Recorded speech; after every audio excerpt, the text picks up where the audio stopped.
welcome to the daily newspaper analysis, which is brought to you by LawSeco. So today we will be covering the news articles, editorials, and important news for yesterday, that was 12th of August, and today, that is 13th August 2022.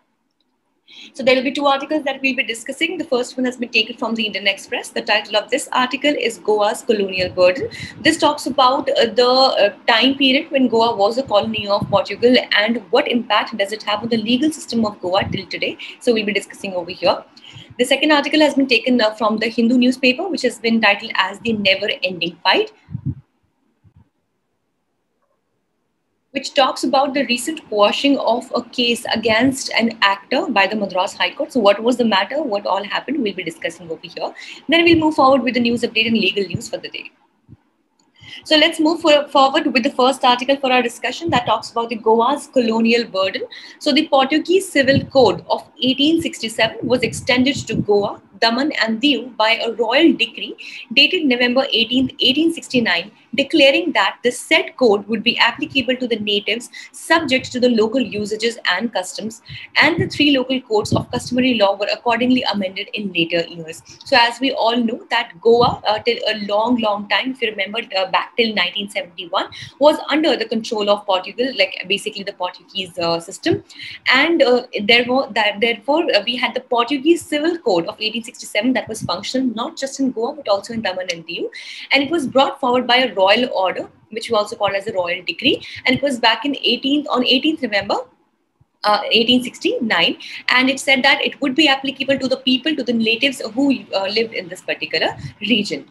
So 14 years after the independence, Goa and its affiliated territories were liberated and turned into a union territory, but still there was, Portuguese influence over there. So Section 5 of the Goa, Daman and Diu Administration Act 1962, it declares that all the laws in force in these territories before the liberation of these territories would continue to be in force until a competent legislation repealed or amended the same. So here we need to note that the Section 5 of this particular, the Goa, Daman and Diu Administration Act, it provided that even after the liberation, those laws which are already functional before such liberation, they will still be functional until and unless another competent legislation comes to repeal or maybe to amend the existing laws.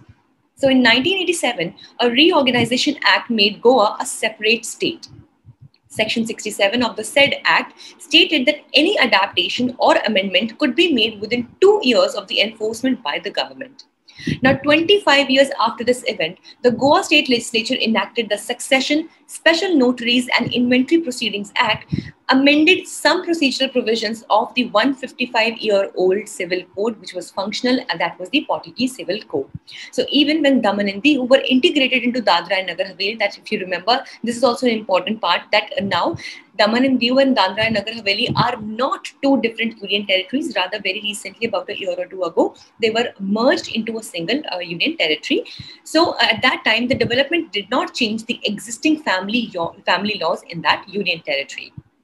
Hence, the Parliament's recommendation to the Standing Committee on reviewing the Portuguese Civil Code is one of that is long overdue, and that is why it is high time that it was being considered. So it is surprising that the Hindu Law Acts of 1955 and 56 cannot be extended to the relevant communities of Goa, Daman and Diu, because obviously the personal or the civil laws over there were very different. So a similar concern also arises over the Christian Family Law Acts as well. Now, the Goa legislature is also contemplating on the enforcement of a uniform civil code in compliance with Article 44. Now, as we all know that Article 44 is a directive principle of state policy that talks about having a uniform civil code. On this note, guys, I have a very interesting question for you all. Which state in India has become the first one to bring about the uniform civil code? If you know the answer, pause this video here and let me know the answer in the comment section below. So the 21st Law Commission, however, gave its views against such a code, explaining the feasibility of such actions and their repercussions as well at the same time. Further, enacting a uniform civil code would only be possible if the majority of the population seeks such a change. Otherwise, obviously, it might be possible that the uniform civil code is brought by the government, but the people at their local levels or at their civil level, they are not willing to implement it into their personal lives. So that is why it is important that the majority at least should be in favor of having the uniform civil code. Let's move to the next article for today that talks about the never-ending fight. So what exactly is this? So the Madras High Court has quashed a criminal case against actor Surya and director T.G. Nanival for having insulted a section of the society. So basically the FIR cited section 295A of the Indian Penal Code, which is a provision that makes it a crime to commit deliberate, that is knowingly, and malicious acts intended to outrage religious feelings on the basis of a complaint that the film insulted the Vanniyar community. So as we all know that recently this film that is Jai Bhim was released, in which there was a complete tussle shown between the administration and the tribals as well. So there was this particular Vanniyar community that was that was shown in the picture. So the FIR was brought against this actor and the film as well, that according to section 295 of the IPC, it actually insulted the Vanniyar community, but this has held no ground in front of the Madras High Court, as it has quashed this criminal case against this actor. So the High Court in the said case has rightly held that the magistrate had acted mechanically, since the offence was not even made out in the complaint. So it was taken way too mechanically, and the right merits were not really considered. The High Court also held that it was strange that hurting a sentiment of a caste could be dubbed as a religious issue. Now see, religion and caste, though many a times they are considered to be interchangeable terms, but they are very, very different from one another. See, one particular religion in itself can have different castes, of course, and there can be casteism or feeling of casteism within that particular religion as well. That is why, if at all there was an FIR using the provision of 295A of the IPC, that actually is something when we try to outrage something against a particular religion.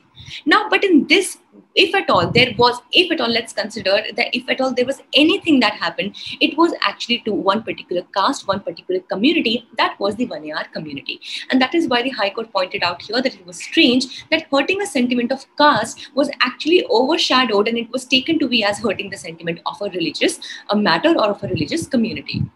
So the casual resort to criminal prosecution for perceived insults to religion or any other social segment has become an unfortunate feature of contemporary life. Now, of course, we know every now and then, whenever we do not stand tolerant to any, belief, any faith that the other community might have, or the person preaching for his own community, caste, religion, or whatsoever, many a times what we come up is we hold criminal proceedings against such person or against such initiatives.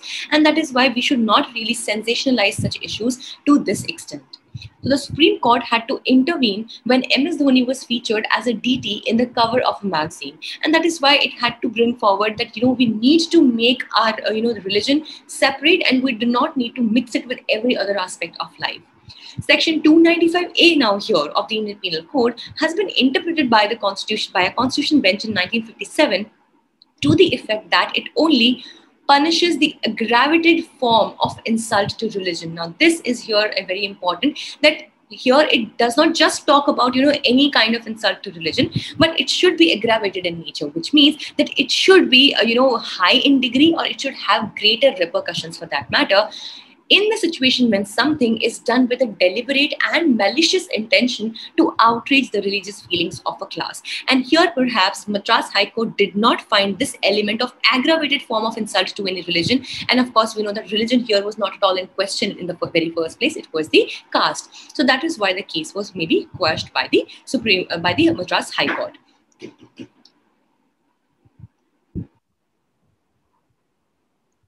With this, let's move to the news updates for yesterday and today. Firstly, World Elephant Day. So World Elephant Day is celebrated every year on August 12th, which aims to spread awareness on the risk of extinction faced by these much-loved wild animals. In the last decade, the number of elephants has significantly dropped globally, mainly in Africa and Asia. In India too, elephants are an endangered species. Here is another interesting question for you all, that in India, which state has the highest or the largest population of elephants? If you know the answer, let me know in the comment section below. Secondly, International Youth Day. So International Youth Day is observed on August 12th every year to generate awareness about certain cultural and legal issues surrounding the youth. The day was marked by the United Nations and it was first observed on August 12th, 2000. Please note here that the National Youth Day for India is celebrated on January 12th, which is actually the birth anniversary of Swami Vivekananda. So please do not confuse these two. Here we are talking about the International Youth Day. Thirdly, Rear Admiral Guillermo Pablo Reyes of Argentina appointed leader of UN MOGIP. Let's see what exactly this is. So Rear Admiral Guillermo Pablo Reyes of Argentina has been appointed as the head of mission and chief military observer for the United Nations Military Observer Group in India and Pakistan, which monitors the line of control, that is the LOC, in the disputed state of Jammu and Kashmir. Please remember that LOC, or the line of control, is the international border that India shares with Jammu, on the side of Jammu and Kashmir with the country of Pakistan. And line of actual control is what we have with China. Fourthly, Real Madrid won 5th Super Cup. So goals from David Alaba and Karim Benzema gave Real Madrid a 2-0 victory over Eintracht Frankfurt and a 5th UEFA Super Cup. So while Frankfurt were dangerous, particularly in the first half, Madrid's experience and individual quality saw them through, and that is why they could win the Super Cup. Fifthly, India and Malaysia conduct first bilateral Air Force exercise. A contingent of the Indian Air Force left for Malaysia to participate in a bilateral exercise named Udara Shakti. So this is important, that Udara Shakti is a bilateral Air Force exercise between, your correct answer would be India and Malaysia. Now, this is the first bilateral exercise being conducted between Indian Air Force and Royal Malaysian Air Force RMAF. Sixthly, SMILE scheme launched. So the SMILE 75 initiative was launched by the Union Minister for Social Justice and Empowerment, Dr. Virendra Kumar, in the presence of Sri A. Narayanaswamy, Honorable Minister of State. So the full form of SMILE is Support for Marginalized Individuals for Livelihood and Enterprise. Seventh, World Sanskrit Day. So World Sanskrit Day or Sanskrit Divas is celebrated annually on the occasion of Shravana Purnima. It is actually today, that is 13th of August. Sanskrit is also referred to as the mother of all the languages in India. It is among the oldest languages in the world as well. And to give more recognition to its place in India's glorious past, World Sanskrit Day is observed. Eighth, retail inflation of India. So India's retail inflation based on the consumer price index eased to 6.71% in July 2022 as compared to 7.01% in the preceding month.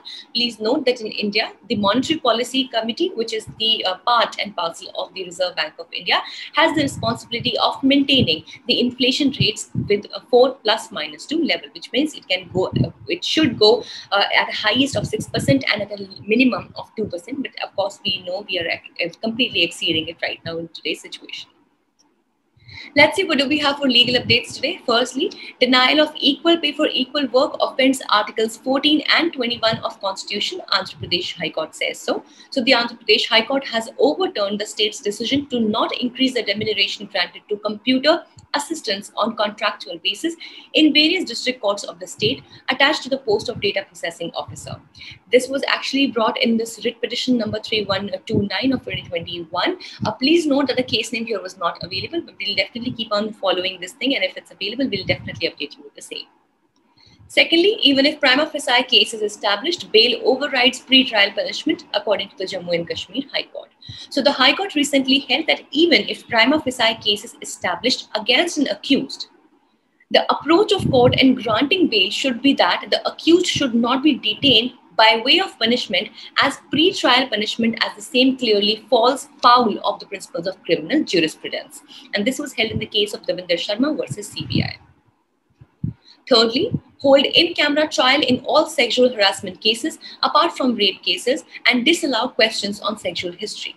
Supreme Court has said this to various trial courts. So reiterating the importance of courts in dealing with victims of sexual abuse, the Supreme Court has issued a slew of directions for the trial courts in order to avoid the agony, plight, and harassment of women who come forward and file complaints of sexual harassment. And that's why in-camera trial, that means closed room trials should be taking place. This was held in the case of XYZ, of course, keeping the identity hidden over here to maintain the privacy, versus state of Madhya Pradesh. This was all for today. If you enjoyed and liked the session, you may like it. Also, if you wish to download the PDF of today's slides, you can join our Telegram channel. The link to this channel is there in the description box below, or you can simply scan this QR code that you can see on your screens right now. Thank you so much, everyone, for staying tuned with Lossy.